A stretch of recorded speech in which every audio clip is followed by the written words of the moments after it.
Director general border security force, ঠিক আছে।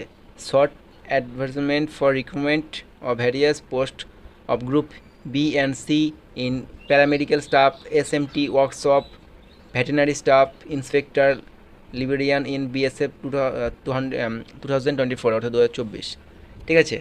তো তোমাদের দেখো এখানে নেম অফ দ্য পোস্ট বলা রয়েছে। এসআই স্টাফ নার্স, ইউআর 4টে, ইডালস 3টি, ওবিসি 4টে, এসসি 2টো, এসটি 1টা, টোটাল 14টা, ঠিক আছে। বয়স কিন্তু এখানে বিরাট বন্ধুরা, 21 থেকে 30 বছরের মধ্যে আবেদন করতে পারবে। পে লেভেল 6 অর্থাৎ বেতন খুব ভালো রয়েছে। স্যালারি তোমাদের 35,400 টাকা থেকে 1,12,000 টাকা, 1,12,400 টাকা অবধি স্যালারি রয়েছে। নেক্সট দেখো তোমাদের এখানে যেটা রয়েছে group C post, ASI lab tech, ASI psychotherapist, total vacancy UR 12টা, আর এএসআই সাইকোথেরাপিস্ট 19টা, এবং টোটাল ভ্যাকান্সি 31টা। তো দেখো ইডাব্লিউএস 4টে, ওবিসি 12টা, এসসি 6টা, এসটি 4টে, টোটাল কিন্তু 38টা এখানে রয়েছে।